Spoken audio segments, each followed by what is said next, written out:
Good morning, everybody. I hope you're having a great day today. My name's Cody, and I want to thank you so much for stopping by. So today's a pretty straightforward day. I have to get our garden put in. So I've got a few things I want to do there. Mostly root vegetables. I think we got potatoes, carrots, those sorts of things. Maybe some beets. But this past week I've been working on getting the fields all prepped for that, so everything's all nice and tilled up and ready to go. It's been so stormy here that I haven't had a chance to get it in yet, so we're darn near into July and quite late in our neck of the woods to getting a garden in, but that's okay. We still have good 60 plus days of growing here, so better late than never. I'm going to get that going today, so let me get my stuff all gathered up here and we'll get back into the garden.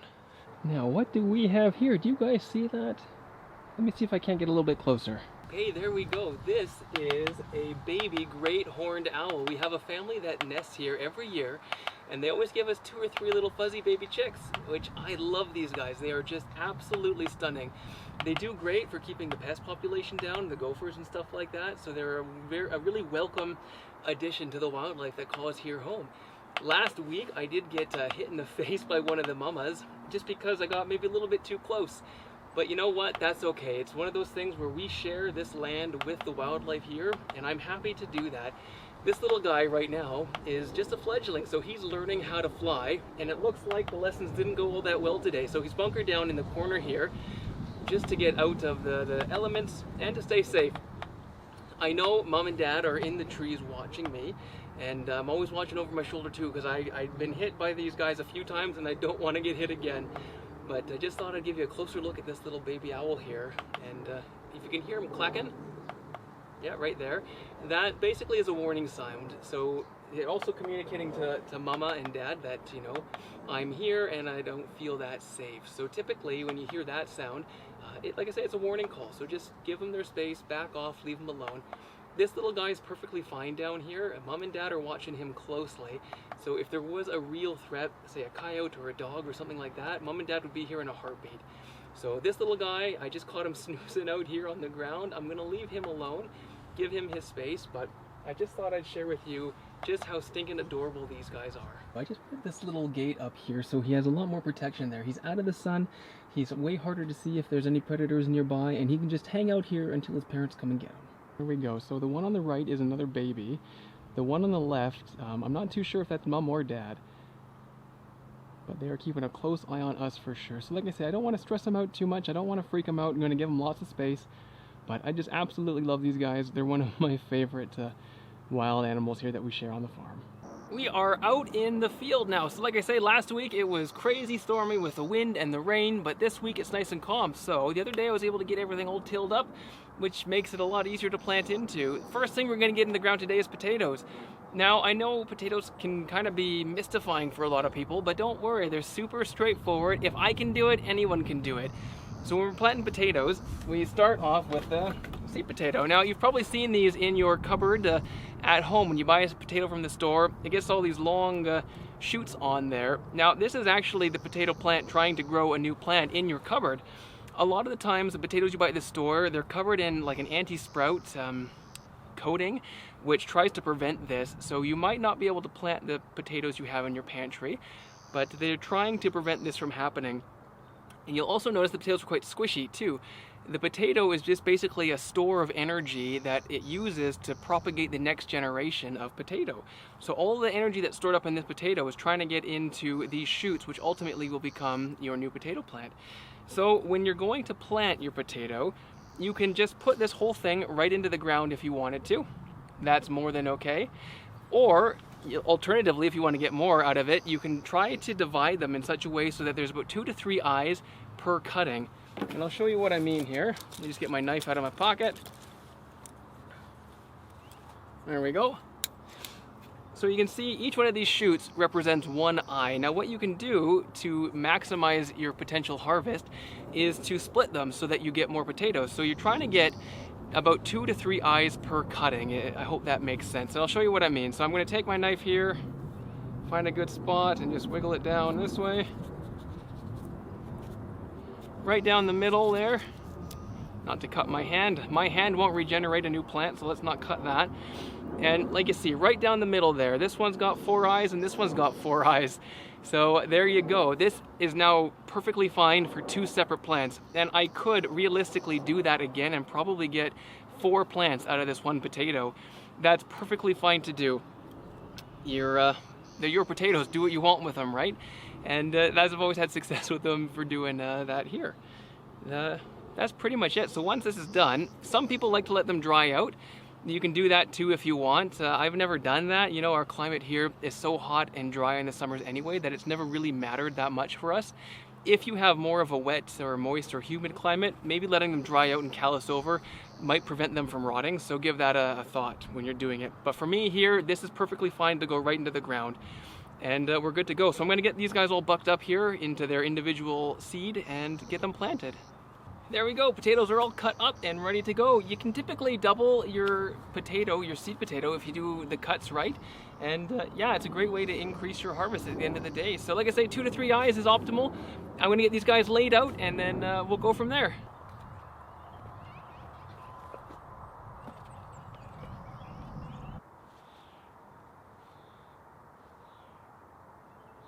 Just have all the potatoes laid out. It's kind of nice to do it this way so that way you can see where they're going to be, whether or not you've got enough for the area, you need to move them around, make some room for some. That's perfectly fine. I'd love to lay them out like this. The other benefit I've done, so like I said a little while ago, I did field prep here the last couple of days. The nice thing about that is when it comes time to plant potatoes, I don't have to dig them in, right? All I can do is really just push them into the ground like that and we're done.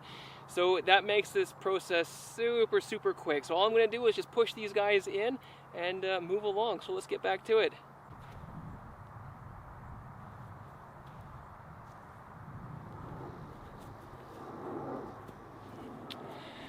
So it's that simple. All I do is I take my little potato and I'm just pushing it into the ground, give it a little bit of curl, cover up, and we're good to go. As these potatoes grow, of course we're going to have to start healing them, and that's perfectly fine. Right now the name of the game is get the seed into the ground. So I'm going to finish up this row here. Potatoes are in. So this one bed here is 100 feet long, and I got them 3 rows technically per bed. They're spaced about 18 inches apart, and I think we're going to get a really nice crop out of them. So I'm just going to rip through the rest of these things. It's pretty much everything that we've done as far as seeding is concerned. I'll probably just get the seeder, change out the seed plate, put the new variety in. If you have any questions about the varieties or specific questions for your garden, feel free to let me know in the comments below. I'm not going to go through everything that I'm planting. I don't know if there's any interest in that, and it might just get kind of boring and repetitive. So if there's something you see and you want more information on, just let me know. But other than that, I'm just going to speed things up here for you and jump to the end.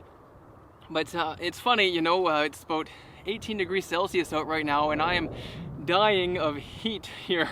18 was at 64 Fahrenheit in and around that area. So for my American viewers and friends, that's I don't know if that's hot or not, but up here it's 18 degrees, 64 Fahrenheit, and I am dying. So I'm really hoping that this year it's nice and cool. Anything more than this and I'm pretty much useless. I'm already getting at that point right now. That's okay. Let's keep moving forward. We'll persevere through this heat here and keep on moving. So on to the next crop. Look, I remembered the cedar, so right out of the gate we can get that going. I got beets in here right now, so I'll finish off this block with beets and fire through the rest of these. I don't think it's going to take me that long, but again, it comes back to that's how everything always seems to work out in my mind. Although, let's cut to 3 days from now when I finally get this finished, but it should be pretty quick from here on out. I'm just going to get back to work, so let's get to it.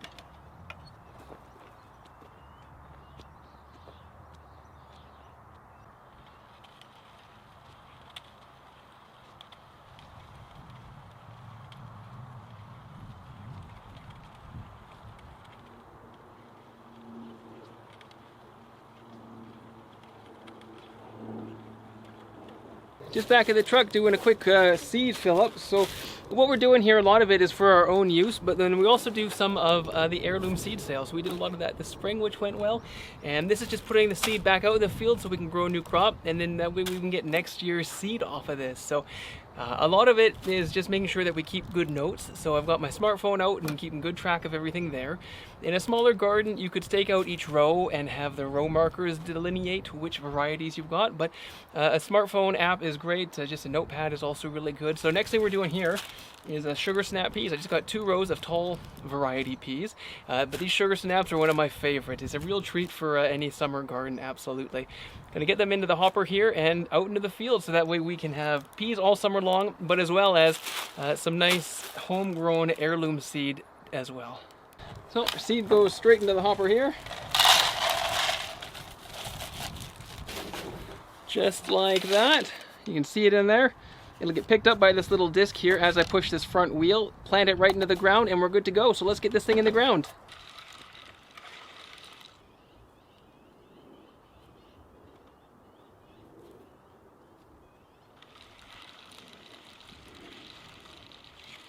Okay, we're making some really good progress. I think we're on to block 8 to 7 or 8 now, which is fantastic. We're over halfway done for the garden here, which is good. Moving on to carrots now, and something that's kind of neat about carrots is to get the seed out of them, they're actually a biannual. So they will produce our carrot this year, but then you have to store the roots over winter, either in ground if your zone calls for it, or you dig them up and keep them in a cold room over the winter, and then you replant those carrot roots like next year to get the seed off of them. So the carrots I'm planting this year won't give us the seed. It's the carrots that we harvest from here and then plant again next year that give us the seed. So I just thought that was a neat little thing to share with you about carrot seed.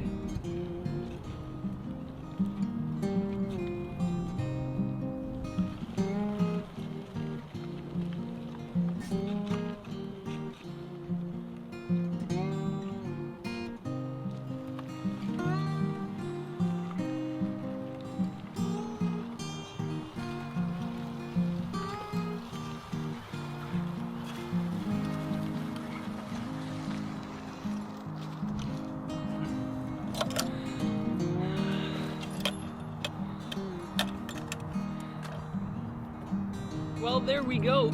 We have the first planting done. Like I say, it's a day or two away from July 1st here, so extremely late to get our garden in, but I think it's going to work out just fine. The temperature is great. We're getting a lot of precipitation, which is ideal, and yeah, this is the first acre all planted up. I still have a few more rows that I could work on, and who knows, maybe tomorrow I'll be more energetic than I am right now, but we got a really good head start, or I guess a late head start on getting everything in.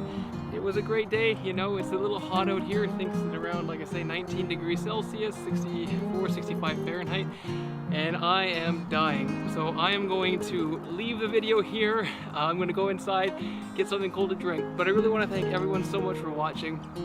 I really do appreciate it.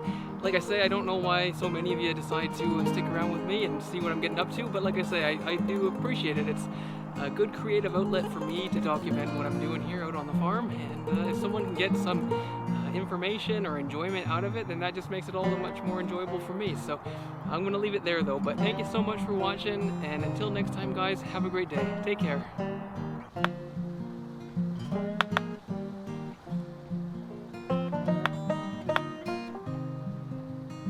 You can see right now he's trying to puff himself up as much as he can to try to become as threatening as possible.